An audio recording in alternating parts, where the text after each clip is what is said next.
Hello everyone, मैं अनामिका शर्मा आज फिर आपके पास एक नई कहानी के साथ। आज की कहानी जो है पता है मेरे दिल के बहुत करीब है क्योंकि सच्ची कहानी है। ये कहानी है एक ऐसी लड़की की जो बिल्कुल अनपढ़ थी।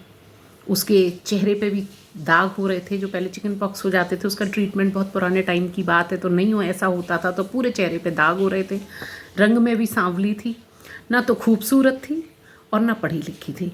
इंटेलिजेंट बहुत थी, दिमाग से बहुत तेज़ थी, घरेलू काम बहुत अच्छे से जानती थी।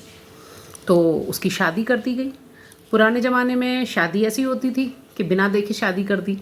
तो जो इस लड़के से शादी हुई वो देखने में विश्वजीत हीरो जैसा, जो पुराने हीरो है ना विश्वजीत, बिल्कुल उनकी तरह स्मार्ट और मैथ का टॉपर उस टाइम का। लेकिन बेमेल शादी पता नहीं कैसे हो गई। जब ये शादी बेमेल हो तो गई, पुराने ज़माने में तलाक वलाक तो होते नहीं थे, है ना।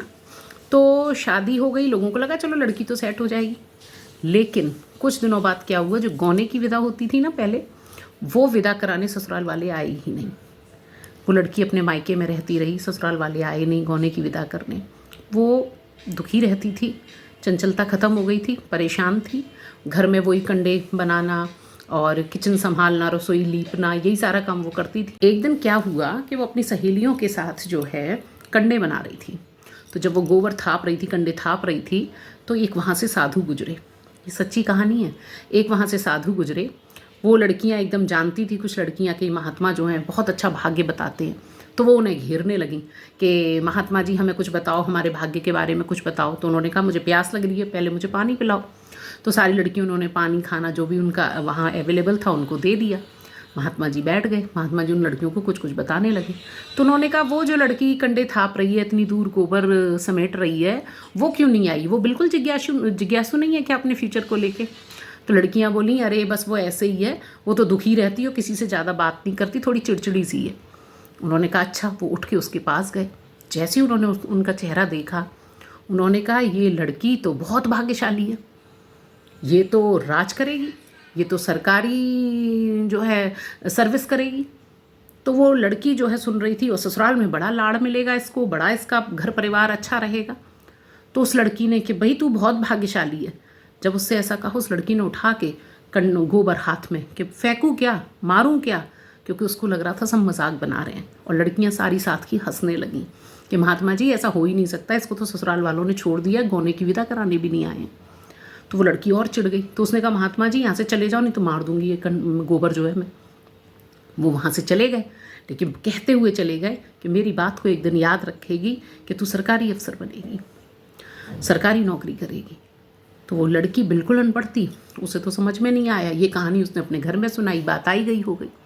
उसके ससुराल में कुछ समस्या आ गई कि वहाँ एक लेडी की बहुत ज़रूरत थी जो घर संभाले आके। और जो उसके दादा ससुर थे, मतलब जो उसके ससुर थे ना, उन्होंने जो है चिट्ठी भेजी कि आपकी बेटी को हम जो है आ रहे हैं लेने के लिए, उसे तैयार रखना। तो पति और ससुर जो है लेने आए। वो चली, खुशी खुशी चली तो गई, लेकिन उसे समझ में नहीं आ रहा था जीवन में क्या होगा। फिर उसके बच्चे हुए।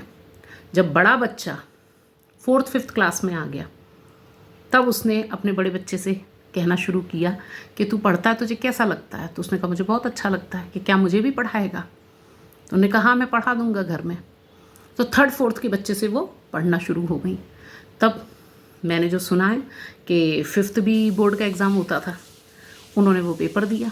चुपचाप वो अंदर पढ़ती रही, घर का सारा काम करती थी, बच्चे संभालती थी, उसके बाद वो पढ़ती थी। पढ़ने के बाद जब उन्होंने पेपर दिया तो वो पास हो गई। ये बात छुपी नहीं रह सकती थी। ये घर पे पता चली, मास्टर जी आए, उन्होंने कहा ऐसे ऐसे बात है। जब घर में ये बात पता चली कि ये पास हो गई है घर में इस तरीके का काम करके भी, तब उनके ससुर जी ने कहा कि अगर तुम इतनी ब्रिलियंट हो, तुम इतना कुछ कर लेती हो, तो हम तुम्हें हेल्प करेंगे, तुम पढ़ो। तो वो घर में अपने बेटे से पढ़ती थी, स्कूल नहीं जाती थी। फिर उन्होंने 8वीं की, 10वीं की, धीमे धीमे उन्होंने पूरी पढ़ाई की। आगे चल के वो रेलवे इंटर कॉलेज में गर्ल्स डिपार्टमेंट में हिस्ट्री की हेड बनी। वो मेरी अपनी दादी थी। वो सिलाई, कढ़ाई, बुनाई, कुकिंग, डांस, गाना बजाना सब में निपुण थी, बहुत निपुण, क्योंकि मैंने अपनी दादी को बहुत करीब से देखा है। जब हम ये कहानी उनके बारे में सुनते थे तो विश्वास नहीं होता था कि सच में ऐसा हो सकता है। तकदीर बदली जा सकती है। अगर आप ठान लें तो आप कुछ भी पा सकते हैं।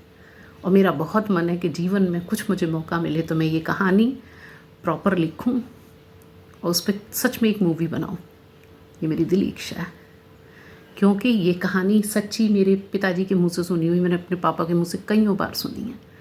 तो ये मेरे दिल के बहुत करीब है और मुझे इससे विश्वास मिलता है कि जीवन में इंसान जो चाहे वो कर सकता है, जो पाना चाहे वो पा सकता है। बस एक डेडिकेशन होना चाहिए, एक सच्ची लगन और निडर होना चाहिए। जो कि पता है, चाहे हम लोग कोई भी हों, हम लोग अगर ठान लेते हैं कि वो काम हम करके रहते हैं, जिस काम में ज़रा सा हम आलस दिखाते हैं या ज़रा सा हमारा इंटरेस्ट कम होता है, हम उसको छोड़ते चले जाते हैं या हमें दिखता है इसका रिज़ल्ट तो बहुत दूर आएगा। तो चाहे वो आपका बिज़नेस हो, चाहे वो आपकी जॉब हो, चाहे वो आपकी पढ़ाई हो, चाहे वो आपके घर की चीज़ें हों, चाहे आपके रिश्ते हों, हर जगह सब्र बहुत ज़रूरी होता है। अगर आप सब्र करते हैं और मेहनत करते रहते हैं, लगन के साथ लगे रहते हैं, तो आपके सारे सपने पूरे ज़रूर होते हैं। तो ये कहानी मेरी दादी की आप लोगों के साथ मुझे शेयर करने का मन था। आज मैंने इसीलिए ये वीडियो बनाया। अच्छी लगे तो आप लाइक कीजिएगा। Thank you so much.